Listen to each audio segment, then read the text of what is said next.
7 games of hoops last night, 7 blowouts. You could argue that New Orleans Charlotte was not a blowout. I would argue not an NBA game. We're going to get into it all here. My name is Shlomo Stark. My name is Levi Jacob. And this is the NBA Daily Recap in 15 minutes or less.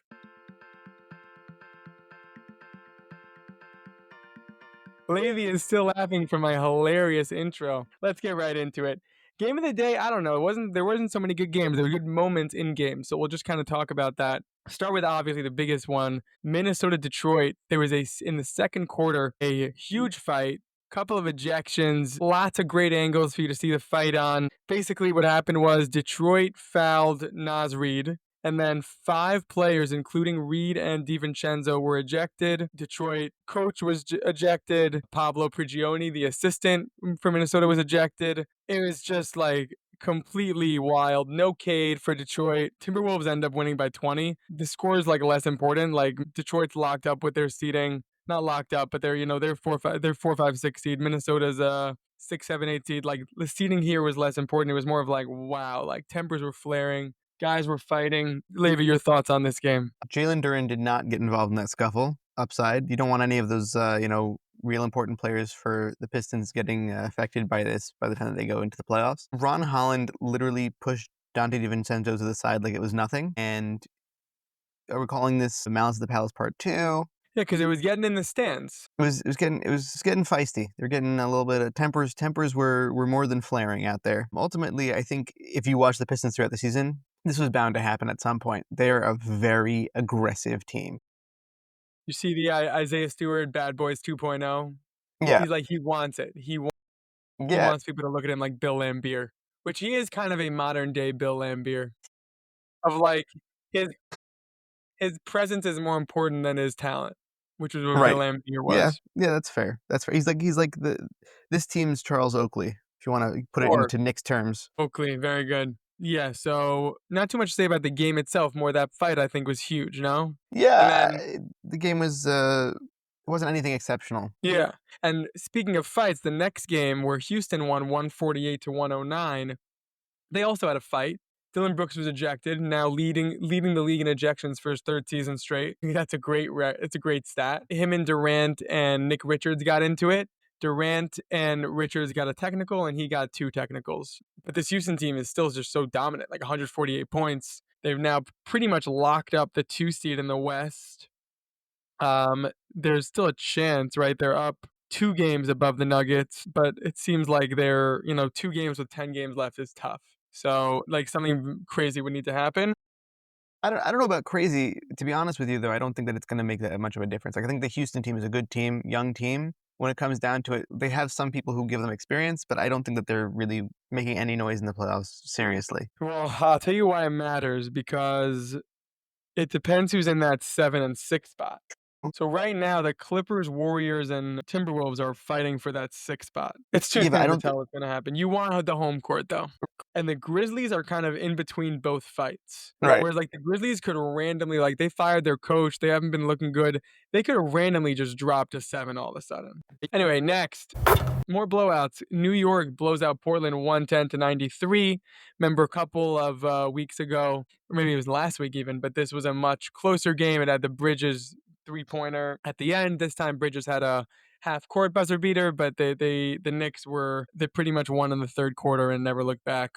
It was a great game. Denny played well, 33 points, 7 rebounds, 4 assists, 14 of 25. But, like, Anunoby and Bridges both scoring 28. Quiet night for Towns. No real notes here. No real notes in any of these games. They were all blowouts, right? The Hawks beat Milwaukee 145 to 124.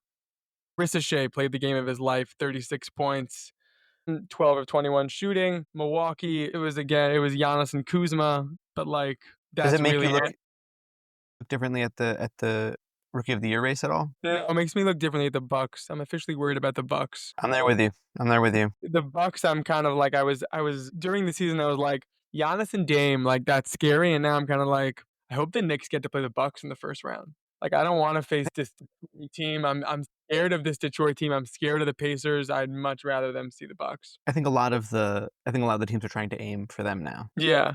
Well, I still don't think you want to play Giannis There's no regardless. real But aiming because the Knicks pretty much locked up the 3 seed, and the Bucks are right now the 6 seed, and they can't go to the 7. So and they're a game and a half behind Detroit. So it's like it's seeming like the Knicks will play with the Bucks, which I'm happy about, but again, you always have to fear Giannis. Brunson's coming back at some point soon. No, It's been he's cleared for basketball activities. that's such a vague. I don't know what that means. Like I don't know. Like I genuinely he could be if you're cleared for basketball activities, does that mean like He's in the arcade, putting up. yeah, like I don't know what that means. He said like he's taking his time. I don't hate that he's out. I don't hate that he's out. Meaning I'm fine. Like we're in the 3 seed. We're not getting Boston. We're not going down to the 4 seed. Let us figure out like what we have here. And Anobi and Bridges have been shining. Like we're too Brunson dependent. This is like good for us. Also, on the flip side, if Tibbs is going to play Brunson into the ground, at least let it be, start off Starting the at a first later date. round, Yeah. 100%. Next, Golden State beats the Spurs 148 to 106. A lot of high scoring blowouts. He won by literally 38 points. This guy, my guy, Brandon Podjemski. Hope I'm pronouncing his name correctly. But he's been around enough for me to like pretty much know how to pronounce his name. Led the Warriors with 27 points. Steph Curry, Jimmy Butler, 13 apiece. This is one of those, the same thing. Phoenix beat the Spurs yesterday. We're up to the Keldon Johnson show and the Sandro Mamukashvili, the Nick killer. So it's just like, yeah, they're going to lose except to the Knicks. So, oh well. Yeah, I told you this is my favorite part of the season where Corey Brewer drops 50. Like I know this is not my jam. Underrated stat: Wizards, who have been awful the entire season, they are now 16 and 58, and Utah is 16 and 59. Utah officially worst team in the league right now. yeah, So good makes job sense. by you, Wizards. Two 15-game losing streaks were not enough to get you the last spot for Cooper Flag. Even though like the top 4 spot, the bottom 4 all have the same lottery odds, but still. Okay, Toronto, Philly, and New Orleans, Charlotte. So Toronto, Philly, Toronto won 127-109. New Orleans, Charlotte, I joked in the beginning, it actually was a good game. Alvarado had like a go-ahead 3-point play to give them the win. I still I'm good not speaking about these games, but this is kind of where I let you kind of do your thing. Looking at the Hornets, right? Looking at this box score here, I think there's a lot of people that would say, earlier in the season, like it can't get much worse. And then you see a box score like this, and you're like, no, it can. Melo is out again for the rest of the season. Mark Williams didn't play. It's been a season riddled with injuries for the Hornets, unfortunately, and they have a lot of talent on their team, and I really hope that next season they can turn it around. Yep, totally agree with you. That was the NBA Daily Recap in 15 minutes or less. I want to thank you, Levy, for co-hosting and producing, and I want to thank you for listening.